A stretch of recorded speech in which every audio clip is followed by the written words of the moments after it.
A Petrobras, que acumula uma alta de 32,5% nesse ano, acabou de publicar o resultado do quarto trimestre de 2025, já referente a todo o ano de 2025. E após toda essa alta fica a dúvida, a ação ainda está barata? E como foram esses resultados referentes a 2025? Com essa alta, a Petrobras tornou-se novamente a empresa mais valiosa do país, com valor de mercado de quase 550 bilhões de reais. É sobre tudo isso que a gente vai tratar nesse vídeo. Então vem comigo. Antes de continuar, deixa eu lembrar aqui a você que eu tenho uma playlist que é o nosso quadro Carteira Mirai, em que a gente aporta R$ 500 por semana em uma carteira montada na EQI, parceira aqui do canal Mirai Investing, onde a gente já tem quase R$ 10.000 acumulados. Então acompanha essa playlist e já abra conta na EQI, que é uma corretora segura e cujo sócio é o BTG Pactual, além do que ela detém um atendimento bem diferenciado. O link está na descrição e no primeiro comentário fixado, e há também aqui na descrição um simulador gratuito da EQI para você calcular quanto teria que pagar de imposto sobre dividendos. Tá tudo aqui na descrição. Agora, indo direto ao assunto. Petrobras. A R$ 40 já não tem mais nenhuma margem de segurança. Antes de falar sobre isso, a gente precisa analisar os resultados, entender o que está acontecendo com a empresa. Empresa esta que, tudo bem, não dá para fazer simplesmente uma comparação direta com a Chevron ou com a Saudi Aramco, mas a diferença de múltiplo parece bem exagerada. Por quê? Chevron, cujo lifting cost, que é o custo de extração de petróleo, que é um indicador operacional extremamente importante nesse setor de atividade econômica, Chevron 11 dólares o barril, Petrobras bateu 6,35 dólares o barril, e a empresa Chevron negocia quase 30 vezes lucro, e a Saudi Aramco 17 vezes lucro, ao passo que Petrobras abaixo de 6 vezes lucro. E a explicação encontrada basicamente é o fato de que Petrobras é mercado emergente e principalmente pelo histórico ruim da Petrobras em virtude ali do que se descobriu na Lava Jato e o risco político de intervenção governamental. Mas afora esses fatores, Petrobras apresenta bons resultados e um baixo lifting cost, que é esse custo de extração. Razão pela qual, já digo aqui para você que eu detenho posição na empresa. Então sou pessoa interessada para falar da companhia. Indo, portanto, aqui no resultado de 2025, vamos trazer aqui uma análise a respeito do que aconteceu com a empresa, porque os números contam uma história. Cuidado a olhar apenas para destaque. Destaque não quer dizer muita coisa. Vamos inicialmente aqui interpretar os principais indicadores da empresa. E eu nem quero saber comparação trimestral. Isso aqui é irrelevante para o investidor de longo prazo. Eu quero olhar isso aqui, o anual. Aqui conta a história toda e você não fica preso a sazonalidades. Primeiro, receita de vendas. A receita operacional. Ela cresceu 1,4%, saindo de 490 bilhões de reais para 497 bilhões de reais. Isso significa o seguinte, que apesar de ter havido uma queda no Brent, que é o preço de referência do barril do petróleo, que caiu no período de 80 dólares para 69 dólares, preço médio praticado, uma queda de 14%, apesar dessa queda, a empresa conseguiu aumentar a receita. E os dois principais fatores para ela ter conseguido fazer isso foi o dólar médio de venda, já que o Brent é em dólares, já que o dólar foi de 5,39 para 5,59. Nesse ano a gente não deve verificar um dólar médio, uma cotação tão alta assim, porque a gente está vendo desvalorização do dólar frente ao real. Então isso aqui contribuiu um pouquinho para a elevação da receita. Eu diria que uma contribuição mínima para a compensação dessa queda de preços, na verdade, mas o principal fator foi esse dólar um pouco mais alto, mais aumento no volume de vendas. Porque o que é a receita se não volume de vendas multiplicado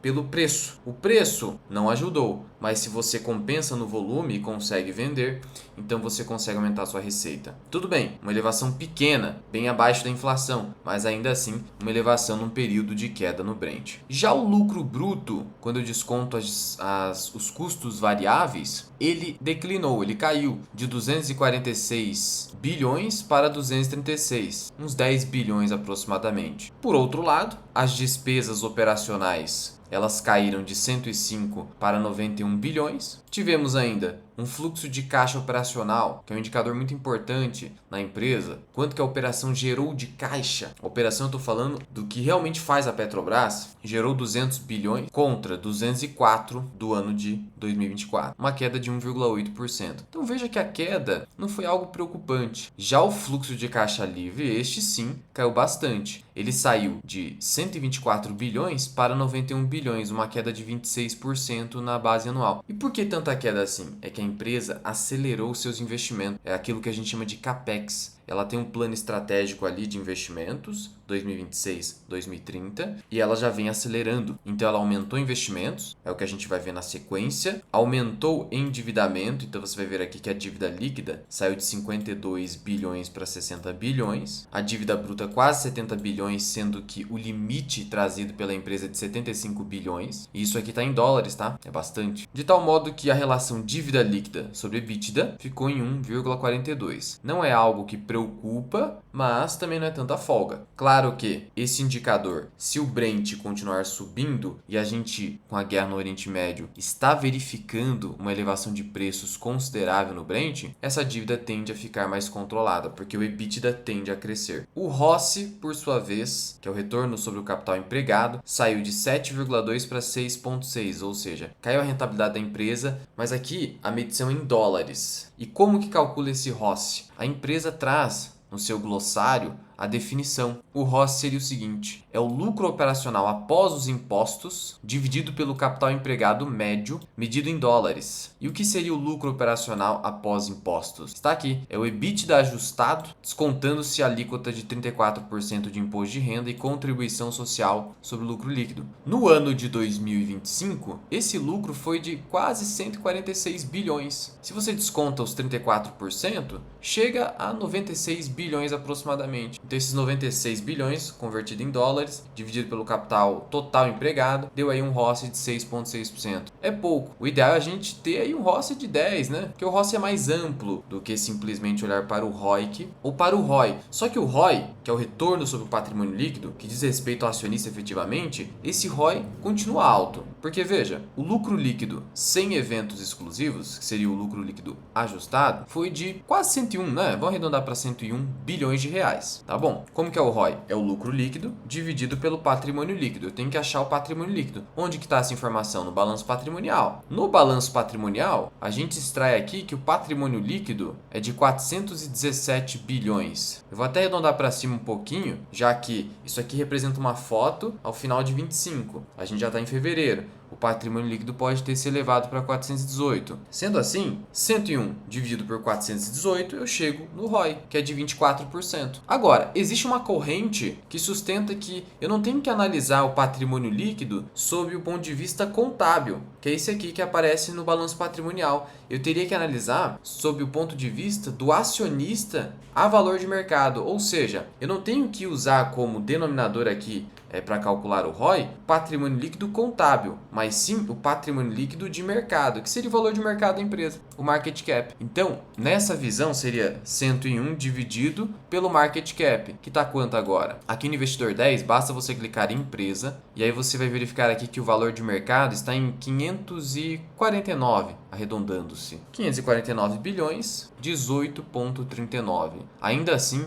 acima de 15%, que é o que a gente busca em boas empresas. Sendo assim, teve sim redução na rentabilidade, especialmente pelo aumento do custo de extração, que é o lifting cost, como a gente vai ver, mas ainda assim o ROI, sob duas perspectivas, tanto contábil quanto valor de mercado, ele está elevado. Sendo assim, não se engane com ruídos. Apesar de ter problemas de governança, eventualmente, a Petrobras é um negócio bastante rentável. Mas os dividendos devem minguar, sabe por quê? Porque os dividendos, eles são pagos de acordo com esse indicador aqui, fluxo de caixa livre, e ele caiu bastante, 26%, como eu falei. E aí o que acontece? O pagamento é de 40% sobre o fluxo de caixa livre. Na verdade, 45% está na política de dividendos. 45%. 45% de 124 bilhões não é o mesmo que de 91. Então, quanto mais a empresa acelera investimentos, menores são os seus dividendos. Então, eu estimo um dividend yield em Petrobras para 26 próximo a 9% ao ano nos preços atuais. E sobre os investimentos, é como eu falei, teve uma aceleração. Você teve aí uma alta de 22% no ano, saindo de 16,6 bilhões de dólares para 20 bilhões de dólares. Então, veja, você está falando do seguinte, que a empresa gera aí seus 200 bilhões de caixa, se eu dividir por 5 é mais ou menos uns 40 bilhões de dólares e 20 bilhões indo para investimento. Então a metade do que ela gera de caixa está indo para investimento, é bastante coisa. Bem acima do que a gente tem visto de depreciação e amortização. Depreciação e amortização, como a gente pode perceber aqui, ó, é que em 2025 foi para 84 bilhões, saiu de 67 para 84. Então a gente vê o seguinte, ó, que 20 vezes 5, cotação do dólar, 100 bilhões. Depreciação e amortização, 84, 85. Então a gente tem 100 bilhões em investimentos, ou um pouco mais, e uns 80, 85 de depreciação, depleção e amortização. Então a empresa está investindo acima disso, o que significa que apesar desse dividendo alto, ela pode ser considerada uma empresa de crescimento. Incrível, né? Mas também não é assim um excedente absurdo como empresa de tecnologia, etc. Não, mas existe um excedente aí, como a gente pode perceber. Em relação à dívida, que a gente nunca pode ignorar, porque no passado o que quase quebrou a Petrobras foi a dívida, basicamente. Essa dívida hoje, como eu disse, ainda está no patamar que não preocupa, mas é sempre preciso vigilância. O que aconteceu aqui? Essa dívida bruta saltou para quase 70 bilhões de dólares, o limite, como eu disse, é de 75 bilhões. O prazo médio da dívida variou de 12,52 anos, um prazo longo, então a Petrobras está conseguindo aí um prazo bem longo. Caiu para 11,7, o que é negativo, mas, em compensação, você teve um custo médio dessa dívida em dólares, saindo de 6,8 para 6,7. Então, é quase um resultado neutro aqui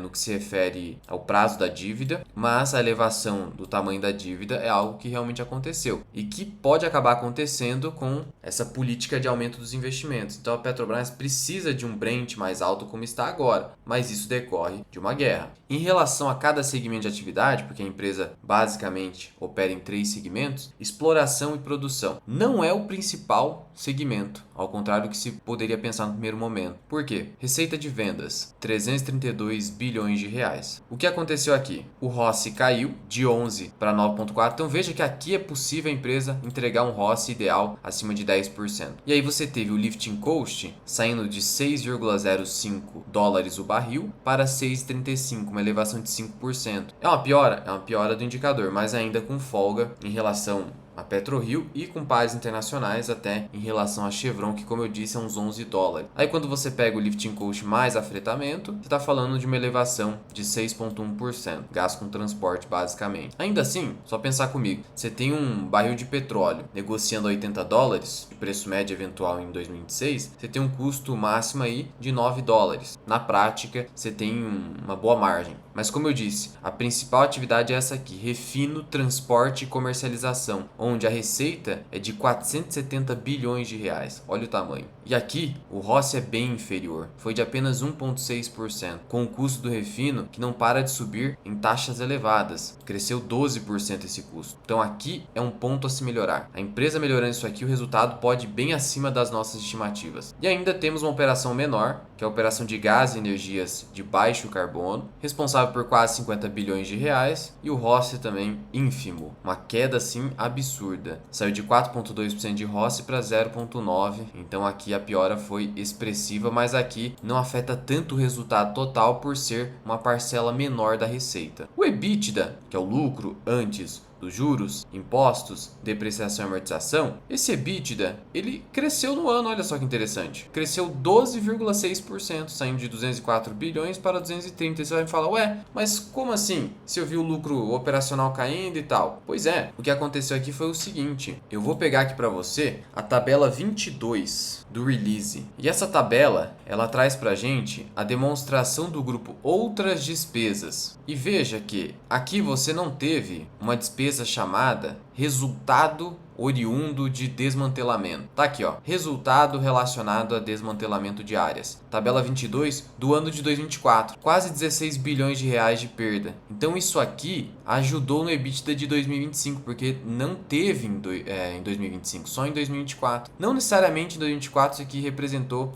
um desembolso efetivo, mas uma previsão de desembolso, desmantelamento futuro, porque quando a empresa vai lá e constrói uma plataforma, ela assume a obrigação futura de desmantelar e recuperar a área, obrigação ambiental, e aí ela estima esses valores aí. Então teve aqui esse aumento. Mas assim, o que realmente importa é o lucro operacional sem considerar esse tipo de coisa, tá? Quando você está avaliando uma empresa, está interessado no quê? Naquilo que ela pode te gerar de resultado operacional efetivo, sem esses itens contábeis, entendeu? Que são pontuais, um trimestre ou outro, etc. Então essa é a explicação básica para o aumento do EBITDA. Por fim, pegando aqui no detalhe a demonstração do resultado consolidado, você tem, como a gente já falou, queda no lucro bruto por aumento no custo dos produtos e serviços vendidos, como você pode perceber. E aí, olha só aqui o item. Outras despesas. Em 2024 foi de 44 bilhões e aí caiu para 27, em virtude daquele item que eu falei para você. Sendo assim, o lucro antes do resultado financeiro, participações e tributos, o que é isso? É o EBIT. Ele cresceu 5 bilhões na comparação anual. E aí depois, com todos os ajustes, resultado financeiro, etc., você chegou a um lucro de 110 bilhões contra 37 em 2024, porque teve aqui resultado financeiro negativo de 82 bilhões, em virtude de hedge e tal. Mas o ajustado foi 100 bilhões, quase 101. E aqui ajustado seria 102. Então uma pequena queda no lucro, em um ano de queda de 14% no Brent. Então assim, o resultado não foi ruim, de fato. O que me causa um pouquinho de preocupação é o fluxo de caixa livre caindo bastante por conta dos fortes investimentos. Só que a alta do Brent nesse ano vai ajudar a Petrobras nesse sentido, se o preço não voltar lá abaixo dos $70 por um longo período. A 87, o preço está muito bom para a Petrobras. Claro, a gente tem uma questão que a Petrobras, ela segura preços. Segundo a Abicom, a gente já tem uma defasagem no diesel de 47%. Tá aqui, ó. O diesel vendido pela Petrobras atingiu defasagem recorde de 47% no fechamento de ontem em relação ao mercado internacional. Isso aqui é dia 5 de março. E gasolina 19%. Em algum momento vai ter que ter um reajuste aqui. E aí isso vai ajudar o resultado da Petrobras. Claro, no Brasil isso é ruim porque significa inflação. Sendo assim, com relação ao resultado da Petrobras, a gente vai falar se ela está barata ou não, a gente pode concluir que segurou bem a queda do resultado, apesar da queda no preço do barril do petróleo, mas do lado negativo, a gente teve o quê? Aumento do endividamento, aumento do capex, os investimentos, menor rentabilidade medida pelo ROCE. Mas tudo isso é contornável através de um preço em elevação do barril do petróleo, o que aparentemente está acontecendo com mais robustez nesse ano de 2026.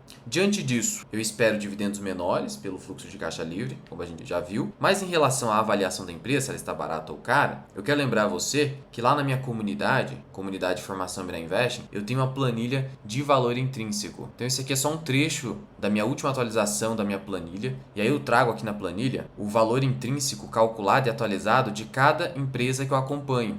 E a partir disso, eu estabeleço uma margem de segurança de acordo com a cotação atual. Então aqui está o valor intrínseco, que é o valor da empresa dividido pelo número de ações menos ações tesouraria, e Petrobras também está aqui.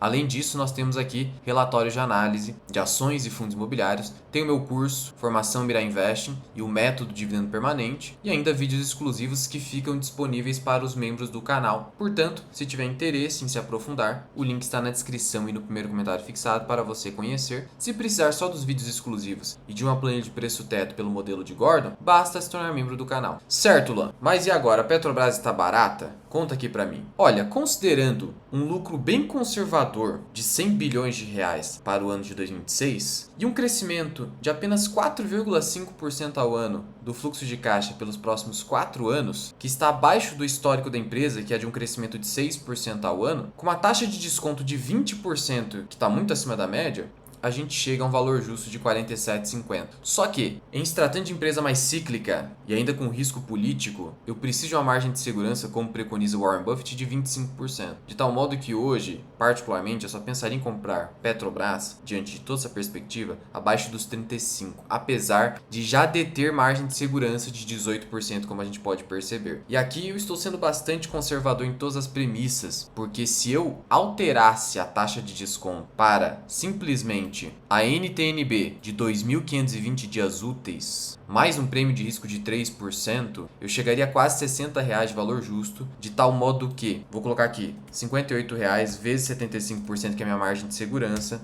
R$43, logo, hoje eu poderia comprar Petrobras. Mas e aquilo? Será que o preço do barril do petróleo permanecerá nesse patamar? Isso é muito imprevisível, não dá para prever isso, então você precisa de muito conservadorismo. Por isso eu particularmente fico nos 35, mas comprar agora nos 40 pode dar certo, mas eu prefiro não tomar esse risco. Eu prefiro tomar risco lá nos 35, talvez até uns 36, fica tranquilo. Atualmente, diante do que eu tô vendo em Petrobras e diante dessa elevação de preços do petróleo, mas sempre com o pé no chão. A cobertura dos analistas aponta para uma média de quase R$40 de preço-alvo, mas isso aqui tá para o dia 28 de novembro de 25. Eles já atualizaram isso aqui, então o site logo deve ter uma atualização aqui para, sei lá, uns 45, provavelmente de média. Ademais, considerando um fluxo de caixa livre de 91 bilhões, como a gente viu, se eu aplicar uma taxa de crescimento de 4,5%, como a gente viu, então iria para 95 bilhões de reais de fluxo de caixa livre, mantidas essas condições. 95 bilhões, se eu dividir pelo valor de mercado atual, que é de 549 bilhões, eu estou falando de 17,3%. Que indicador é esse? Esse indicador se chama fluxo de caixa livre sobre valor de mercado. É o fluxo de caixa livre yield. 17% é muito bom. Acima de 15% é uma sinalização de ação barata. Não significa compra automática, mas você vai pegando indicadores. E preço-lucro, Luan? Preço-lucro seria 100 dividido... 100 não. 549 dividido por 100, 5,5. Então a gente tem uma empresa hoje que negocia 5,5 vezes lucro projetado, FCL Yield 17%, valor intrínseco conservador 47,50%, ROI 18 a 20% ou até mais, Dividend Yield 9%. Então, mesmo a R$40, esses são os indicadores prováveis de Petrobras. Está barato? Sim, tecnicamente está barato, mas diante da alta imprevisibilidade, eu não vou comprar agora. Provavelmente, posso mudar de ideia? Posso. O mercado é dinâmico, as nossas opiniões são dinâmicas. Tudo isso eu vou atualizando na comunidade, para os membros e tudo mais. Lá você acompanha as minhas posições. Mas em resumo é isso. Qualquer dúvida ou sugestão, comenta aqui embaixo. E aqui em cima eu vou deixar para você o vídeo onde eu expliquei os motivos pelos quais eu estou investindo em Odontoprev.